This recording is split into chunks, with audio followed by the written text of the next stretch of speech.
Hello hi नमस्कार मंडळी, कसे आहात तुम्ही सर्व? मजेत ना? मजेतच असायला हवं. मी दीपाली स्वागत करते तुम्हा सर्वांचं आपल्या नवीन एका व्हिडिओमध्ये.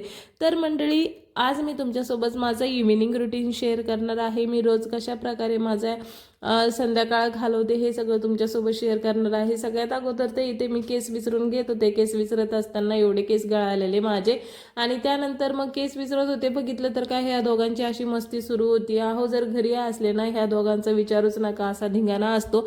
आणि ह्यांच्या धिंगाण्यामुळे ना की आणि एवढा बदमाश व्हायला लागलेला आहे ना, त्याला नुसतं मस्तीच करायला पाहिजे असते, आणि तो मग मला दिवसभर मस्ती कर म्हणून परेशान करतो.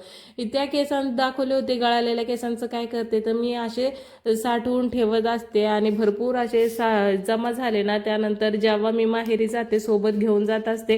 मग किंवा तिकडनं कुणी आलं की त्यांच्या जवळ देते, कारण तिकडे ना एवढे छान भांडी भेटतात ना छत्रपती संभाजीनगरला, आणि क्वालिटी पण चांगली असते. मी बऱ्याच प्लेट्स वगैरे तिकडनं घेऊन आलेले केसांवरती. आणि वातावरणाचं तर सध्या काय सुरू आहे ना काही समजायलाच मार्ग नाहीये. घडीतच ऊन येतंय, थंडी वाजतीये, आणि आभाळ पण येतंय, तर काही समजायलाच नाही. आणि ह्याच्यामध्ये ना बरेच जण आजारी पडत आहे. आणि आजार पण म्हणलं तर काय, माझं कियान पण अचानक रात्रीतनं एवढा ताप आलेला ना त्याला, त्याची खूपच तब्येत खराब झालेली. संध्याकाळचे 5 वाजलेले होते. मग म्हणलं चला आता सगळे घर स्वच्छ झाडून घेऊया. बेडरूम तर झाडून झालेला होता. किचनमध्ये मी थोडेसे भांडे घासून ठेवलेले होते, तर ते पण मग पुसून लावून घेतलेले. पुसूनच लावत असते, कारण रॅकवरती पाणी सांडायला नको त्यासाठी, आणि ते डाग पण पडतात रॅकवरती, ह्यासाठी मी नेहमी पुसूनच लावत असते. आणि भांड्याचं जे पाणी पडलेलं असतं ना किचनवरती, ते वायपरने लगेच क्लीन करून घेते, म्हणजे किचन वट्टा आपला स्वच्छ दिसतो. त्यानंतर मग किचन पण झाडायला घेतलेलं. खाली बसूनच झाडून काढत असते, लवकर पण झाडून होतं आणि सगळं एकदम त्याचबरोबर मग लगेच हॉल पण आवरून घेतला. हॉलमध्ये काही एवढा पसारा पसरलेला नव्हता, कारण मी जेव्हा तेव्हा जिथलं तिथं ठेवून देते, त्यामुळे मला नंतर इझी जातं.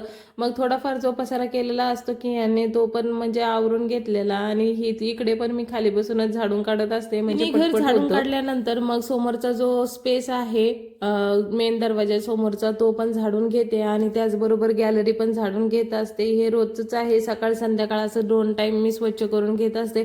तसे वॉचमेन तर रोज सकाळी पुसून जात असतात, तरी पण मग संध्याकाळी थोडीफार आपणच ये जाय करतो, ती धूळ असते. आणि हे कर्टन्स तुम्हाला आवडले का मला कमेंटमध्ये नक्की सांगा. आणि आज मला करायचे होते पत्ता गोबीचे पराठे. सारखी गोबीची भाजी खाऊन कंटाळा आलेला, कारण अगोदर गोबी आणली होती, त्यातला अर्धा गठ्ठा मी भाजी बनवली होती आणि ही उरली होती. म्हणलं भाजी नको, त्यामुळे म्हणलं ह्याचा पराठा बनवूया. त्यासाठी गोबी अशी बारीक कट करून बारीक कट करून झाल्यावरती त्याच्यामध्ये टाकलं हळदी पावडर, धनिया पावडर, आणि ओवा, जिरे, मीठ, चाट मसाला असेल तर तुम्ही ते पण टाकू शकता. सगळं मस्त असं एकजीव करून घ्यायचं आहे मीठ टाकून. आणि ह्याच्यामध्ये मी सध्या लाल तिखट टाकलेलं नाहीये, कारण मला कियांसाठी पण बनवायचे होते. आणि गरजेनुसार ते टाका, तुम्हाला हवा असेल तर टाकू शकतात, असेल तर टाका, किंवा नसेल तर नाही टाकले तरी चालते. कोथिंबीर असेल तर कोथिंबीर टाका. माझ्याकडे कोथिंबीर नव्हती, त्यामुळे मी टाकलेली नाहीये. मीठ टाकायचं, मस्त असं सगळं एकजीव करून घ्यायचं, कारण असं केलं ना तर गोबीमध्ये मीठ मुरतं, मसाले पण मुरतात, आणि आणखी टेस्टी लागतात. आणि पाणी पण सुटतं, त्याच्यामुळे जास्त प्रमाणात पाणी आपल्याला लागत नाही पीठ मळताना.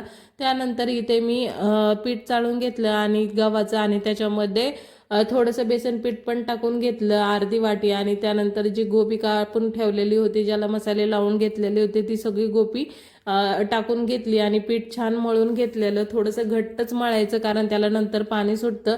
कियांला पराठा करून घेतला, आणि त्यानंतर मग आमच्या पिठामध्ये लाल तिखट टाकून मिक्स रोज भाजी पोळी खाऊन कंटाळ येतो कधीतरी, असं नवीन आणि टेस्टी खाल्लं की जिभेला पण बरं वाटतं आणि आपल्या मनाला पण बरं वाटतं. तर खूप सोपी रेसिपी आहे आणि तेवढीच टेस्टी पण आहे. की यांचा इथं पराठा बनवून झालेला होता. यांचं टेन्शनच राहत नाही, कारण ते त्याला खाऊ घालतात, त्याच्याकडे पूर्ण लक्ष देतात, त्यामुळे मी निवांत असते. मी माझे काम करण्यासाठी मोकळे असते. इकडे पराठा बनवून झाला आणि आहोंकडे दिला, ते घेऊन गेले आणि केयांना खाऊ घातलेलं. शक्यतो मी काय करते ना, गरम गरम गोष्टीच केयांना खाऊ घालण्याचा प्रयत्न करते, म्हणजे त्याला जेव्हाची तेव्हा बनवून देते आणि त्याला खाऊ घालते.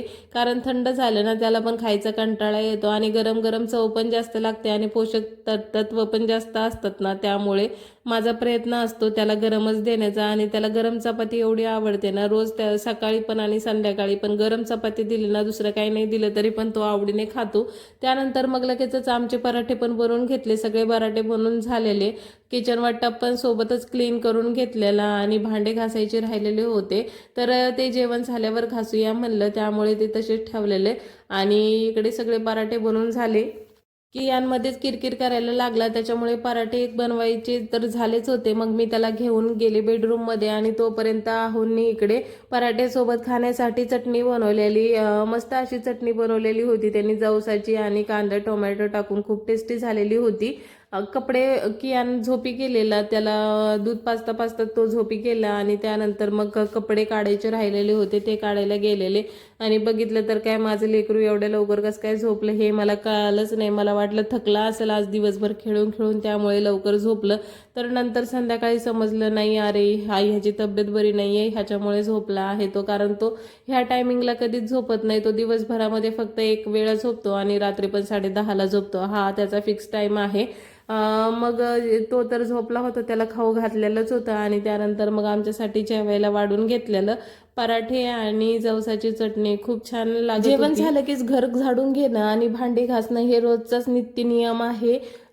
फक्त माहेरी असल्यावर तेच हा चुकतो, नाहीतर रोज सासरी असले तरी तेच आणि मी इकडे चाकणला असले तरी तेच. जेवण झाले की लगेचच भांडे घासून घ्यायचे, कारण नाही घासले तर सकाळी खूप परेशानी होते, कारण खूप जास्त भांडे नाही आहेत माझ्याकडे आणि जे आहे ते रोज लागणारी आहे, त्यामुळे लगेचच्या लगेच मला ती सवयच पडलेली आहे. आणि ते काम ठेवून मला झोप पण येत नाही, असं डोक्यात चालू असतं की नाही आपलं हे राहिले आहे ते करायलाच हवं होतं. मग सगळे भांडे घासून घेतले, त्याचबरोबर किचन वाटा परत स्वच्छ करून घेतलेला. माझं इव्हिनिंग रुटीन कसा वाटला तुम्हाला नक्की सांगा आणि व्हिडिओ आवडला असेल ना, चॅनलला सबस्क्राईब करायला मात्र विसरू नका आणि कमेंट पण करत जाओ. तर भेटूया अशाच नवीन व्हिडिओमध्ये, तोपर्यंत